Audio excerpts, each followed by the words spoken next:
everyone, welcome to my YouTube channel. Now this afternoon you'll be seeing this American lemon, onions, garlic and ginger. I'm going to reveal to you a little secret after doing this.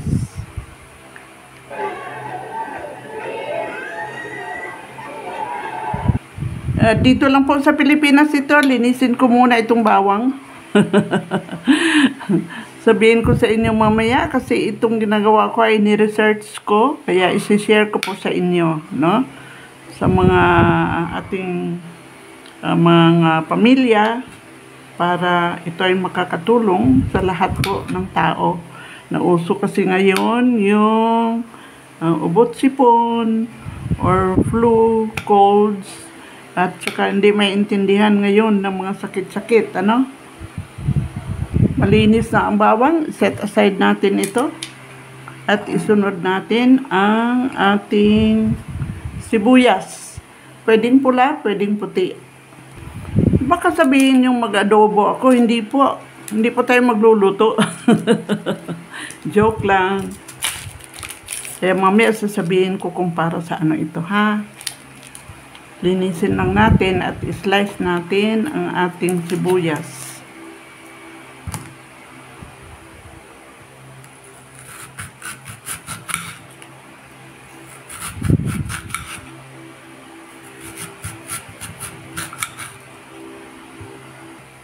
Set aside din po natin ito.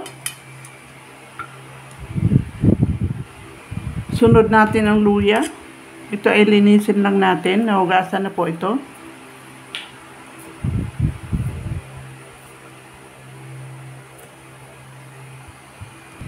Ito malinis na yung ating ginger, no?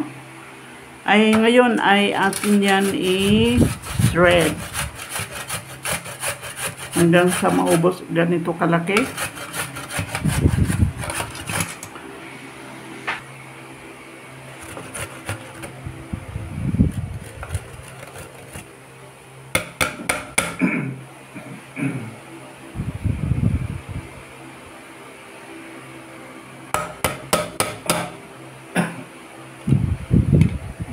Ito na ating ginger, set aside natin. At isunod natin yung ating lemon.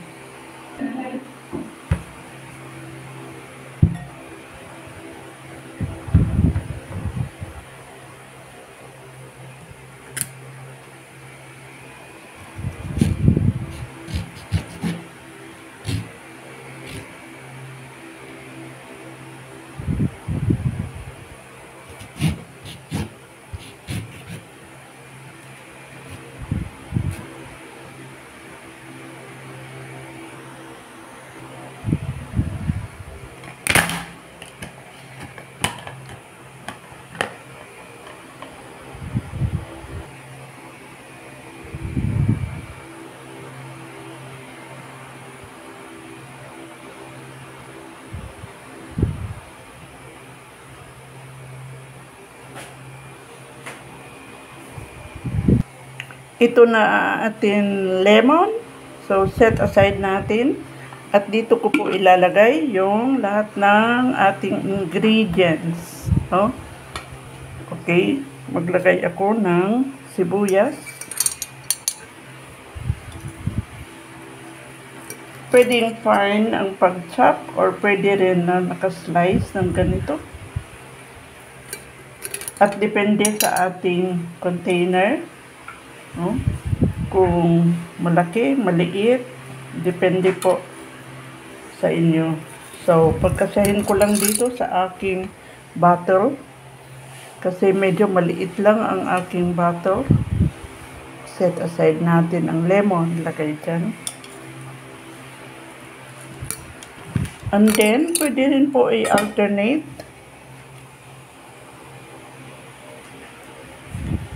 Maglagay ako ng bawang.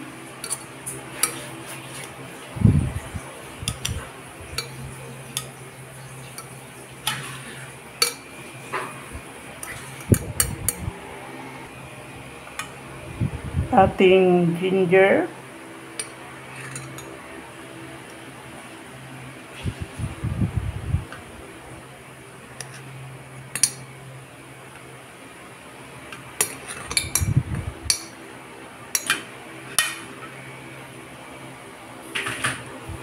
Bawang ulit.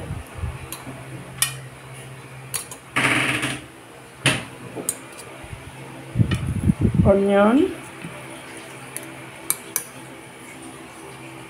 So, na-alternate po natin onion, garlic, and ginger. Okay?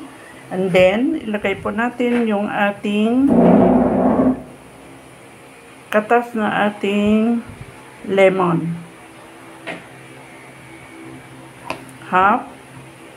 At maglagay po tayo ng honey dito sa ating batter o garapon. Honey.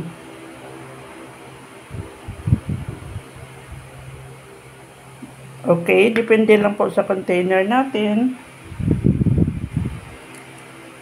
Yan, bababa po yan. At maglagay ulit tayo ng lemon. Hanggang sa maubos natin ang lagay ang lemon. On top of our ginger and onions.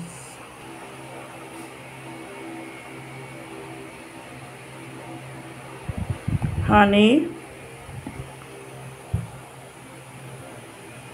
and lemon.